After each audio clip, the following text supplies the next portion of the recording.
Hi friends, எல்லாருக்கும் வணக்கம் and welcome back to my channel. இங்கே ஒரு இன்ஃபர்மேட்டிவ் வீடியோ தான் பார்க்க போகிறோம். என்ன அப்படின்னு பார்த்தீங்கன்னா, நிறைய சிஸ்டர்ஸ் எங்களுக்கு ஐவிஎஃப் மெடிசன்ஸ் ரொம்பவே காஸ்ட்லியாக இருக்குது, அதுக்கு ஏதாவது சொல்யூஷன் சொல்லுங்கள் அப்படின்னு கேட்டிருந்தீங்க. அந்த மெடிக்கல்ஸ் மதுரை இவங்க பார்த்தீங்கன்னா wholesale and retail IVF injections and tablet provide பண்ணுறாங்க. அதுவும் பார்த்தீங்கன்னா 30 to 35% டிஸ்கவுண்ட்டில் உங்களுக்கு கொடுக்குறாங்க. உங்கள் டாக்டர் உங்களுக்கு பர்டிகுலராக இந்த இன்ஜெக்ஷன் இந்த டேப்லெட் தான் வேணும் அப்படின்னு கேட்டாங்கன்னா, நீங்கள் இவங்களுக்கு இன்ஃபார்ம் பண்ணிங்க அப்படின்னா இவங்க கொரியருமே உங்களுக்கு அனுப்புகிறாங்க. நீங்கள் எந்த பிராண்ட் இன்ஜெக்ஷன் இவங்கக்கிட்ட ஆர்டர் பண்ணாலும் எந்த ஒரு குவாலிட்டியில் எந்த ஒரு சேஞ்சஸுமே இல்லாமல் உங்களுக்கு அதே இன்ஜெக்ஷன் அதே குவாலிட்டியில் உங்களுக்கு 30 to 35% டிஸ்கவுண்ட்டில் கொடுக்குறாங்க. ஊரில் இருந்தாலுமே இந்த ஸ்க்ரீனில் தெரிகிற நம்பருக்கு நீங்கள் கால் பண்ணி அவங்கக்கிட்ட இன்ஃபார்ம் பண்ணி ஆர்டர் பண்ணிட்டீங்க அப்படின்னா உங்களுக்கு அவங்க கொரியர் பண்ணிடுவாங்க. டேரெக்டாக வீடியோக்குள்ளே போயிடலாம். Hi friends, welcome back to my channel. இன்றைக்கி நம்ம சேனலில் என்ன வீடியோ பார்க்க போகிறோம் அப்படின்னு பார்த்தீங்கன்னா, சப்ஸ்கிரைப் அண்ட் டவுட்ஸ் தான் பார்க்க போகிறோம். வீடியோக்குள்ளே போகிறதுக்கு முன்னாடி நம்ம சேனலை புதுசாக பார்க்குறீங்கன்னா மறக்காமல் சப்ஸ்கிரைப் பண்ணிக்கோங்க. பக்கத்தில் இருக்க பெல் ஐக்கானையும் கிளிக் பண்ணி வச்சுக்கோங்க. ஸோ தட் நான் போகிற வீடியோஸ் டேரெக்டாக நோட்டிஃபிகேஷன் மூலிமா வரும். நிறைய பேர் பார்த்தீங்கன்னா feeding kurtis, feeding nighties, handmade சோப்பெல்லாம் கேட்டிருந்தீங்க. அதுக்கான லிங்க் எல்லாமே வீடியோ கீழே டிஸ்கிரிப்ஷனில் கொடுக்குறேன், வேணுன்றவங்க செக் அவுட் பண்ணி பாருங்கள். வீடியோக்குள்ளே போகிறதுக்கு முன்னாடி கோல்டு ரீசனால் பார்த்தீங்கன்னா வாய்ஸ் கொஞ்சம் டேமேஜ் ஆகிருக்கு. ஸோ வாய்ஸ் கொஞ்சம் அப்படி இப்படி தான் இருக்கும், அட்ஜஸ்ட் பண்ணிக்கோங்க. இப்போ வாங்க டேரெக்டாக வீடியோக்குள்ளே போயிடலாம். ஃபஸ்ட்டு கொஷின் என்ன கேட்டிருக்காங்க அப்படின்னு பார்த்தீங்கன்னா, அனாமலை ஸ்கேன் 5th மந்தில் எடுப்பாங்க. ஸோ அந்த டைமில் பார்த்தீங்கன்னா பேஷண்ட்டுக்கு பிபி ப்ரெக்னென்சி டைமில் பிபி, டயபெட்டிஸ் இதெல்லாம் வரும். ஸோ இப்போ உங்களுக்கு பிபி இருக்குது, உங்களுக்கு கால் வீக்கமாக இருக்குது, கை வீக்கமாக இருக்குது, ஃபேஸ் எல்லாம் வீக்கமாக இருக்குது அப்படின்னா என்ன பண்ணுறது? பிபி டேப்லெட்டும் கரெக்டாக தான் எடுக்கிறேன், பிபி கொஞ்சம் ஜாஸ்தியாக தான் இருக்குது, என்ன பண்ணலாம், அந்த வீக்கெல்லாம் குறையத்துக்கு என்ன பண்ணுறது அப்படின்னு ஒரு சிஸ்டர் கேட்டதாங்க. நீங்கள் முடிஞ்ச அளவுக்கு உங்கள் ஃபுட்டில் உப்பு கம்மியாக சேர்த்து சாப்பிடுங்க. ஸோ பிபி கொஞ்சம் நம்மளால் கண்ட்ரோல் பண்ண முடியும். இந்த காரம், உப்பு, எண்ணெய் இது எல்லாமே கம்மி பண்ணி சாப்பிடுங்க. நெக்ஸ்ட்டு நீங்கள் இப்போது சேரில் உட்கார போகிறீங்க, ஒரு 10 minutes உட்கார போகிறீங்க அப்படின்னா ஆப்போசிட்டில் ஒரு ஸ்டூலோ இல்லை ஒரு சேரோ போட்டு அது மேலே கால் வச்சு உட்காருங்க. காலை கீழே தொங்க போடாதீங்க, இன்னுமே வீக்கம் அதிகமாகிடும். தூங்க போகிறீங்க அப்படின்னா தூங்குறப்போ பார்த்தீங்கன்னா காலுக்கு 2 பில்லோ வச்சுக்கோங்க. ஸோ 2 பில்லோ வச்சு எலிவேட் பண்ணி நீங்கள் தூங்குங்க. ஸோ இதை நீங்கள் கரெக்டாக ஃபாலோ பண்ணிட்டு வந்தீங்க அப்படின்னா உங்களுக்கு ஸ்வெல்லிங் சீக்கிரமாகவே குறையும். வீட்டில் நிறைய டென்ஷன் எடுத்துக்காதீங்க, ரொம்ப ஸ்ட்ரெஸ் ஆகாதீங்க, நிறைய யோசிக்காதீங்க, கோவப்படாதீங்க. இதெல்லாம் கொஞ்சம் நீங்கள் கம்மி பண்ணிட்டீங்க அப்படின்னா பிபி கொஞ்சம் கண்ட்ரோலுக்கு இருக்கும். ஸோ பிபி டேப்லெட்டும் கரெக்டாக எடுத்துக்கோங்க, அப்பப்போ பிபி செக் பண்ணிக்கோங்க.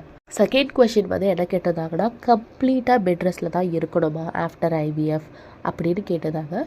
கம்ப்ளீட்டாக பெட் ரெஸ்ட்டில் இருக்கணும் அப்படின்ற அவசியம் இல்லை.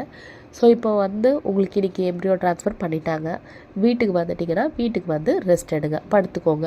அந்த டைமில் நீங்கள் படுக்க தான் முடியும். ஸோ ஒன்றுமே பண்ண முடியாது அன்றைக்கி. ஸோ அன்றைக்கி படுத்துக்கோங்க. ரெஸ்ட் ரூம் போகிறீங்களா, தாராளமாக எழுந்து போங்க. ஸோ நெக்ஸ்ட்டு 15 daysக்கு பார்த்தீங்கன்னா பெருசாக எந்த வேலையும் செய்யாதீங்க. வீடு பெருக்கிறது, வீடு கூட்டுறது, மாப் போடுறது, வீட்டுக்கு பாத்ரூம் வாஷ் பண்ணுறது, டீப் க்ளீனிங் பண்ணுறது, இந்த மாதிரி குக்கிங் ஸ்டார்ட் பண்ணுறது, இதெல்லாம் கொஞ்சம் அவாய்ட் பண்ணிவிட்டு ஃபஸ்ட்டு ஒரு 3 daysக்கு பார்த்தீங்கன்னா கொஞ்சம் ரெஸ்ட் எடுங்க. வாக் போயிட்டு வாங்க. லைட்டான வாக் போகலாம், ஹெவி வாக்கிங் இருக்கக்கூடாது. லைட்டாக வாக் பண்ணிட்டு வாங்க. உங்களுக்கு புக்ஸ் படிக்க பிடிக்குன்னா புக்ஸ் படிங்க, டிவி பாருங்கள், மியூசிக்ஸ் கேளுங்க, இதெல்லாம் பாருங்கள், கார்ட்டூன்ஸ்லாம் பாருங்கள். பார்த்து முடிச்சுட்டு வீட்டில் ஏதாவது ஹெல்ப் பண்ணணும் அப்படின்னு நினச்சிங்க அப்படின்னா வெஜிடபிள்ஸ் கட் பண்ணி கொடுக்கலாம். ஸோ வெஜிடபிள்ஸ் கட் பண்ணி கொடுங்க. குக்கிங்க்கு பார்த்தீங்கன்னா ஒரு 2 weeks போனதுக்கப்புறம் நீங்கள் குக்கிங் ஸ்டார்ட் பண்ணிக்கோங்க. இல்லைனா அந்த 2 weeksக்குள்ளேயே நீங்கள் குக்கிங் ஸ்டார்ட் பண்ணலாம். பட் ரொம்ப சின்ன சின்ன ஒர்க்கு பண்ணிக்கோங்க. எப்படின்னா இப்போ ஒரு சாம்பார் வைக்க போகிறீங்க அப்படின்னு வச்சுக்கோங்க. அது பருப்பெல்லாம் போட்டுட்டு விசில் வச்சுட்டு படுத்துடுங்க, ரெஸ்ட் எடுங்க. விசில் வரட்டும், யாரனா ஆஃப் பண்ண சொல்லுங்கள். இல்லை நீங்களே போய் தான் ஆஃப் பண்ணணும் அப்படின்னா பொறுமையாக எழுந்து போங்க, ஒரு அர்ஜென்ட்டுமே கிடையாது. ஸோ ஆஃப் பண்ணிவிட்டு விட்டுருங்க, மறுபடியும் ரெஸ்ட் எடுங்க. ரெஸ்ட் எடுத்துகிட்டு அதுக்கப்புறம் வெஜிடபிள்ஸ்லாம் ஆல்ரெடி கட் பண்ணி வச்சிட்டிங்கன்னா அதுக்கப்புறம் நீங்கள் வந்து சாம்பார் தாளிங்க. ரெஸ்ட் எடுத்துகிட்டு நீங்கள் வந்து ஒரு ஒர்க் பண்ணலாம். ஸோ ரெஸ்ட் எடுக்காமல் கண்டினியூஸாக ஒர்க் பண்ணுவாங்க இல்லையா? ஸோ பெண்களுக்கு வந்து டெய்லி ரொட்டீனில் வந்து பார்த்திங்கன்னா காலையில் எழுந்ததும் வீடெல்லாம் க்ளீன் பண்ணிவிட்டு சமைச்சிட்டு ஹஸ்பண்டுக்கு ஆஃபீஸ்க்கு அனுப்பி இந்த மாதிரி ரெகுலர் ஒர்க் நம்ம ஒரு 2 to 3 இயர்ஸ் பண்ணி முடிச்சுட்டு ஸோ நம்மளுக்கு இருக்கிற ஒர்க்கையும் நம்ம பார்ப்போம். அந்த மாதிரி நீங்கள் ஆஃப்டர் ஐவிஎஃப் பண்ணக்கூடாது. ஸோ காலையில் எழுந்திங்களா, ஸோ உங்கள் ஹஸ்பண்ட் கிட்ட ஒரு சின்ன ஹெல்ப் வாங்கிக்கோங்க. வீடு க்ளீன் பண்ணுறது எல்லாமே பண்ணி முடிச்சிட்டாங்களா, ஸோ அவரை சாப்பாடு செய்ய சொல்லுங்கள். நீங்கள் அவருக்கு சாம்பார் செய்ய தெரியலையா, நீங்கள் லைட்டாக ஹெல்ப் பண்ணுங்கள். அவரை வெஜிடபிள்ஸ் கட் பண்ணி கொடுக்க சொல்லுங்கள். நீங்கள் ரெஸ்ட் எடுத்துகிட்டு கொஞ்சம் நேரம் கழித்து அதை தாளிச்சிடுங்க. அவ்வளோதான். ஏதாவது பொரியல் பண்ண போகிறீங்களா, இல்லை வேறு ஏதாவது வந்து பண்ண போகிறீங்களா, ஸோ அதை வந்து என்ன ஹெல்ப் வேணுமோ அது உங்கள் ஹஸ்பண்ட் கிட்டேருந்து நீங்கள் வந்து வாங்கிக்கோங்க. இல்லை வீட்டில் ஆள் இருக்காங்க அப்படின்னா வீட்டில் அவங்கக்கிட்ட வந்து கொஞ்சம் ஹெல்ப் வாங்கிக்கோங்க. அதுக்காக எந்த வேலையும் செய்யக்கூடாது அப்படின்னு இல்லை. குக்கிங்கில் இந்த மாதிரி ஒரு ஹெல்ப் பண்ணலாம். அப்படி இல்லைன்னா பெட்ஷீட் மடித்து வைக்கலாம். ஸோ பெட்டெல்லாம் நீட் பண்ணி வைக்கலாம். இதை பண்ணலாம். மற்றபடி இந்த பாத்ரூம் வாஷ் பண்ணுறது, மாப்பு டீப் க்ளீனில் போடுறது, வீடை ஃபுல்லாக டஸ்ட் இருக்குன்னு க்ளீன் பண்ணுறது, இதெல்லாம் அவாய்ட் பண்ணிக்கோங்க. இது வந்து த்ரூ அவுட் த ப்ரெக்னன்சி இதெல்லாம் நீங்கள் அவாய்ட் பண்ணிக்கோங்க. அவ்வளோ ஹெவி ஒர்க் வந்து பண்ணுறது வந்து ப்ரெக்னன்சியில், ஐவிஎஃப் ப்ரெக்னன்சியில் நல்லதில்லை. அதுக்கப்புறம் வந்து பார்த்தீங்கன்னா நிறைய பேருக்கு என்ன டவுட் இருக்குது அப்படின்னா, ஆஃப்டர் ஐவிஎஃப் இப்போது உங்களுக்கு எம்ப்ரியோ ட்ரான்ஸ்ஃபர் முடிச்சுட்டு உங்களை பெட்டில் கொண்டு வந்து படுக்க வைக்கிறாங்க. அப்பத்துலேருந்தே எப்படி இருக்கணும் அப்படின்ற மாதிரிலாம் கேட்குறீங்க. நீங்கள் ஒன்ஸ் உங்களை பெட்டில் படுக்க வச்சுட்டாங்க அப்படின்னா நீங்கள் வந்து ஸ்ட்ரெயிட்டாக படுத்து ரெஸ்ட் எடுங்க. தலைக்கு பில்லோலாம் வைக்கலாமான்னா தாராளமாக வைக்கலாம், ஒன்றும் பிரச்சனை கிடையாது. ஸ்ட்ரெயிட்டாக படுத்துக்கோங்க. ஸ்ட்ரெயிட்டாக வந்து ஒரு 10 நிமிஷம் படுத்துட்டு உங்களுக்கு தூக்கம் வந்தால் தூங்கிடுங்க. அதுக்கப்புறம் வந்து பார்த்தீங்கன்னா உங்களுக்கு ரெஸ்ட் ரூம் போன மாதிரி இருக்குது அப்படின்னா நீங்கள் ட்ரான்ஸ்ஃபர் முடிச்சுட்டு ஒரு 1/2 அன் ஹவர் இல்லை 45 மினிட்ஸ் கழித்து தாராளமாக போகலாம். ஒரு சில ஹாஸ்பிட்டலில் வந்து பார்த்தீங்கன்னா ஒன்ஸ் ட்ரான்ஸ்ஃபர் பண்ணிவிட்டு அவங்களே டியூப் போட்டு யூரினை வந்து வெளியில் எடுத்துருவாங்க.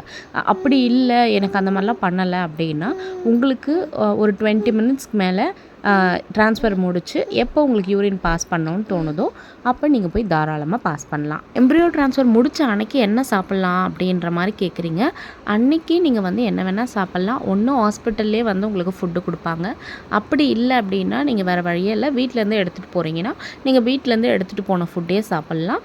இல்லை எங்களுக்கு வந்து நாங்கள் வீட்டிலேருந்து எடுத்துகிட்டு போகல, நாங்கள் கொஞ்சம் லாங்லேருந்து போகிறதுனால எதுவும் எடுத்துகிட்டு போகல, பக்கத்தில் ஹோட்டல் தான் இருக்குது, அங்கே தான் வாங்கி சாப்பிட்ணும், வேறு வழி இல்லை அப்படின்னும் போது நீங்கள் வந்து நார்மல் இட்லி தோசையை வந்து வாங்கி சாப்பிட்டுக்கோங்க அன்னைக்கு.